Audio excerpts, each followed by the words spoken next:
with the cash flow test.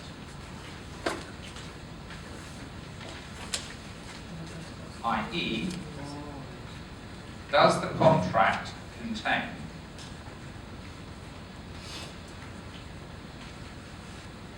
contractual terms? Does the contract contain contractual terms that give rise on specified dates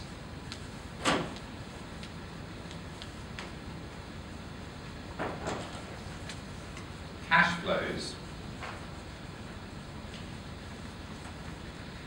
This starts with the cash flow test. This starts with the cash flow test.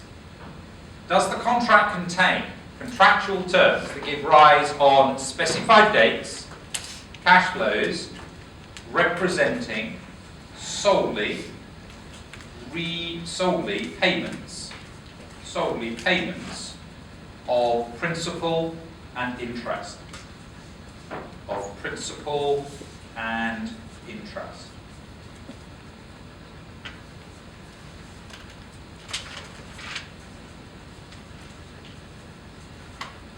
If the answer is yes, then it's a debt instrument. If the answer is yes, then we are a lender.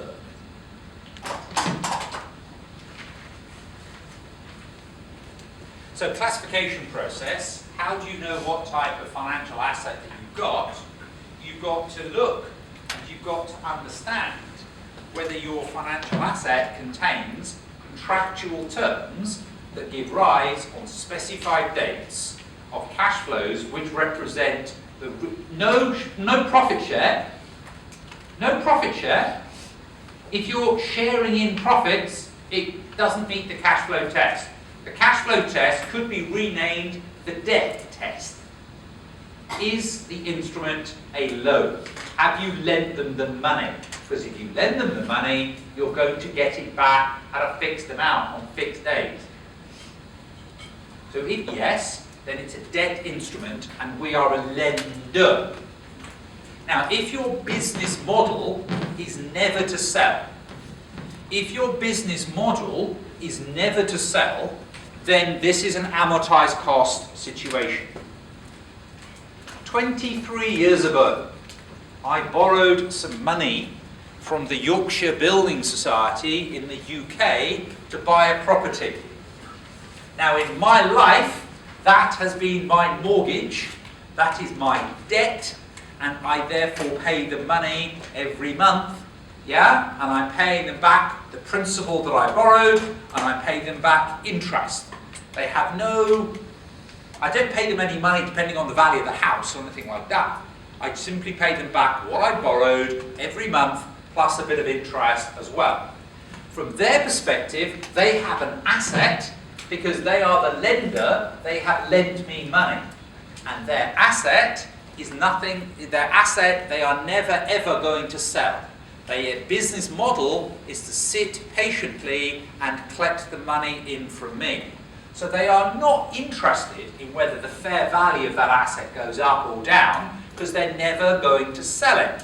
I'm never going to sell my liability, so I have my liability at amortized cost. They are never going to sell the asset, so they have their asset at amortized cost, because it meets the cash flow test, and the business model is patience. The business model is to collect. The business model is never, ever to sell. So, if the answer is yes, it's a debt instrument.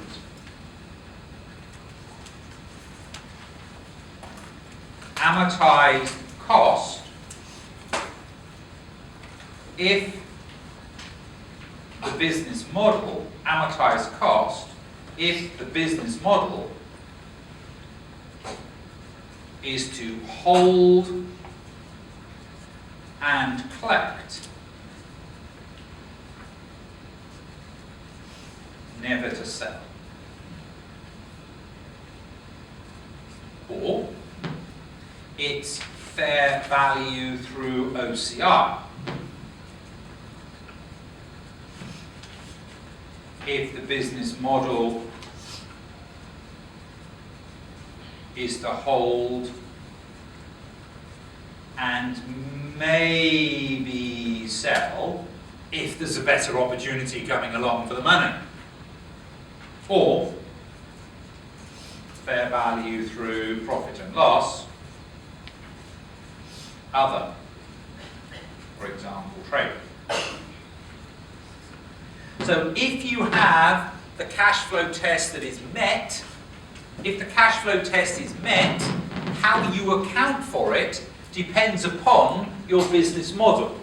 If your business model is never, ever, ever, ever, ever to sell it, you're not interested in the fair value, so you keep it at amortized cost. Now you know what amortized cost means. Effective rate of interest goes through the P&L. If there's a possibility that you might sell it down the line for a better opportunity, then you have it at fair value through OCI, which means you have to revalue the asset at fair value and take the gain or loss to OCI. If, on the other hand, your business model doesn't seem to be to hold it forever, or hold it and then maybe sell it, if your business model is definitely to sell it, then you're trading and it's fair value through P&L. That is if the cash flow test is met. If the cash flow test is not met, then it's not debt. If the cash flow test is not met, then you don't know how much money you're going to get. It's an equity instrument. If it's an equity instrument, it must be at fair value.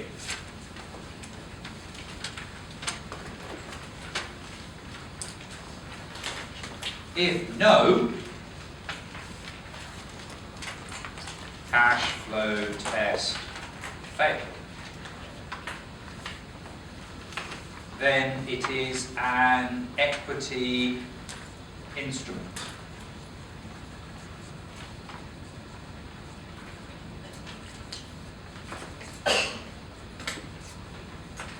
If no, then it's an equity instrument. If the cash flow test is failed, then it's an equity instrument. And it must be at fair value.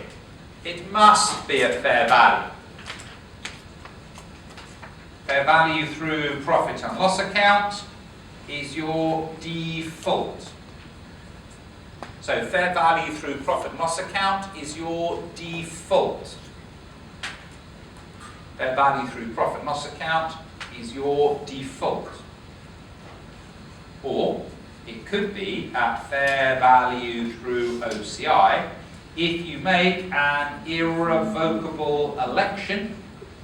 If you make an irrevocable election at initial recognition. If you make an irrevocable election at initial recognition. If you make an irrevocable election at initial recognition. An irrevocable election is like having a tattoo. An irrevocable election is one that you cannot go back on. You have made your mind up, and that is it.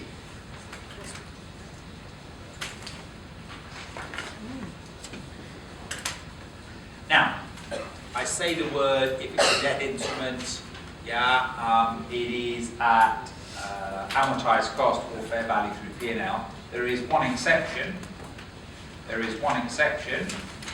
So your amortized cost or your fair value through OCI still could be at fair value through P&L if you exercise the fair value option in order to avoid an accounting mismatch.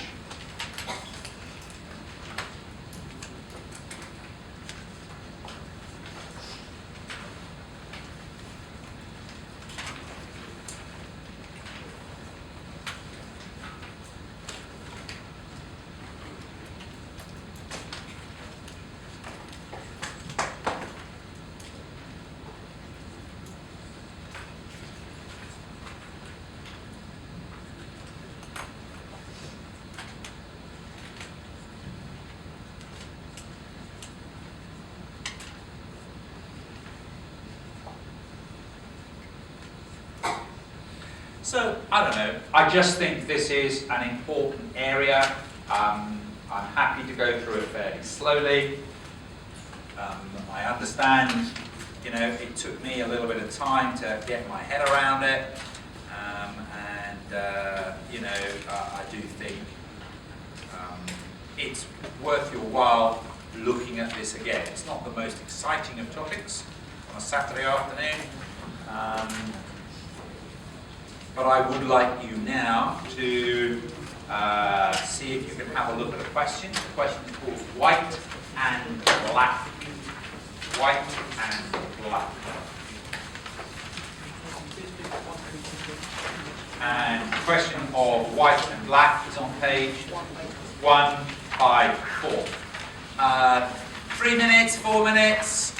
Please, can you find page 154? When I do the answer, I'll do it fairly quickly because I think and I hope that when I do the answer, you will have got it right. Yeah, so you don't need to write a long answer here, but I'd like you to read the information in the question. Think about it, please, so that you can agree or disagree with my analysis.